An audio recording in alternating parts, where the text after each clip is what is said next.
Türkiye Cumhuriyeti Cumhurbaşkanlığı'nın liderliği başlanmasından itibaren 10 sene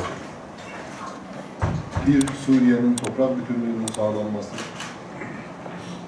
من بداية الحرب رئيس الدولة التركية رجب طيب أردوغان من بداية الحرب معكم ودائما يركز على وحدة أراضي السورية. İki bölgeye huzur ve barışın getirilmesi. وثانيا دائما يسعى من أجل السلام للمنطقة والرفاه. Terör örgütlerinin Suriye'nin o temiz topraklarını işgal etmek suretiyle oluşturmak istedikleri yapılara kesinlikle müdahale edilmemesi şeklinde bir politikası var. رأس العين سنفعلها أحسن من ذلك. Bu niyet ve kararlılığımızı ve şevkimizi azaltacak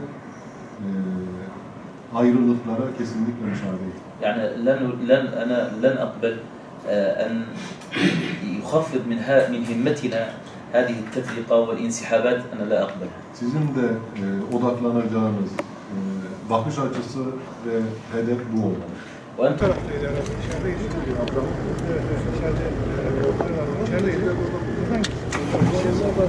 geliyorlar haber.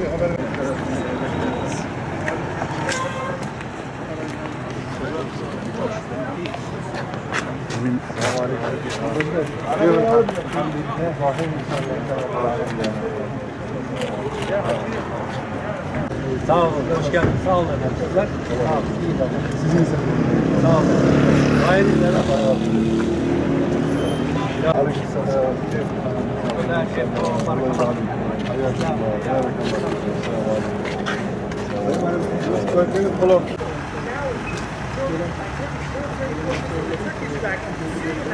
Türkiye'den de onların karşılığı olan kurum temsilcilerimiz burada.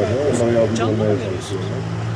Tel Abyad'da ve Ras İlahi'nde de yavaş yavaş insanlar evlerine tekrar dönmeye başladılar. Burada insanların eğitim, sağlık, altyapı ve elektrik, su, diğer ihtiyaçlarının tamamının karşılanmasına yönelik yoğun bir çaba var, çalışma var, gayret var. Bu her geçen gün biraz daha iyi olacak mesela. Bugün de buradayız. Biliyorsunuz bir süre önce Tel Abyad Meclisi geçici hükümet tarafından belirlendi ve Tel Abyad'da ilan edildi, komisyonlar oluşturuldu. Tamam gel. Tel Abyad'da düzgün bir şekilde işlemeye çalışmaya başladılar. Bugün de Rasulayn Meclisi tespit edilmişti. Rasulayn Meclisi de bugün yine geçici hükümet tarafından ilan edildi. Hastane onarımı devam ediyor biliyorsunuz. Biraz sonra hastanedeki yapılanmaları da yerinde göreceğiz. Ama seyyar poliklinikte sağlık hizmetimiz devam ediyor. Tabiplerimiz, doktorlarımız, sağlık personelimiz burada gelen hastalarla ilgileniyorlar. Buradan müdahale edemeyecekleri hastaları da Ceylanpınar Devlet Hastanesi'ne ve diğer hastanelerimize sevk ediyorlar. Şu ana kadar biraz önce arkadaşlarımızla değerlendirdik. Hızlı dönüşler oluyor. Biliyorsunuz Rasulayn neredeyse tamamen boşalmış. Türk Silahlı Kuvvetlerimiz Suriye Milli Ordusu'yla birlikte burayı temizledikten sonra bu kısa süre içerisinde 30 bine yakın insanın döndüğünü biliyoruz.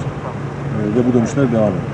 Sizler de basın mensupları olarak takip ediyorsunuzdur. Tel Abyad biraz daha hızlı gidiyor ama Rasulayn'da bugün meclisin ilan edilmesiyle birlikte inşallah burası da aynı şekilde çok hızlı bir şekilde Rasulayn'ı daha yaşanabilir, temiz, elektriğiyle, suyuyla, eğitimiyle daha iyi bir noktaya taşımış olacağız. Biraz zaman alacak. Biliyorsunuz buralar PKK, PYD'nin yönetiminde uzunca bir süre kaldı ve onların yarattığı yıkımlar var. Her şeyden önce insanlar kendilerini güvende hissetmiyordu. Şimdi Türk Silahlı Kuvvetlerimiz, Türkiye Cumhuriyeti Devletimizle birlikte bir güven oluştu. 30 bin kişinin dönüşü bunun en güzel işareti. Bizler de Şanlıurfa'ya bütün bakanlıklarımızla birlikte bu iki kenti kırsalıyla birlikte elektrik başta olmak üzere içme suyu, eğitim, sağlık, belediyecilik hizmeti anlamında inşallah şöyle bir ay sonra biliyorum buralar. Sonuyla Sağlık Bakanlığımızın talimatıyla buraya hastaneye gelerek fizibilite çalışmasını yaptık. Fizibilite çalışması sonrası 4 gün sonra buraya mobil sağlık tırını kurduk ve mobil sağlık hizmetlerine dönen kişilere, vatandaşlara hizmet vermeye başladık 2 tane polikliniğimizle birlikte. Şu anda tabii ki buradaki güvenlik önlemleri nedeniyle tadilatlarda biraz daha gecikme yaşasak da bugün itibariyle acil sağlık servisini, hizmetini ve ambulans hizmetlerini başlatmış bulunuyoruz. Buraya gelen kişilerin sayısı arttıkça da bundan sonra da polikliniklerin de ayrıntılı olarak hizmet vermeye başlamasını planladık.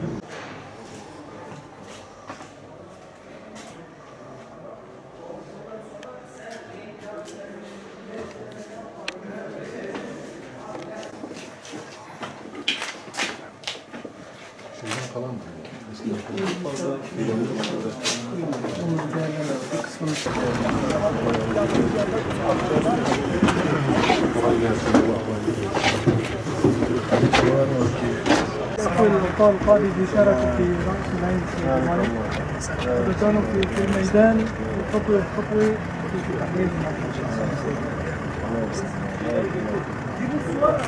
هذا الشهر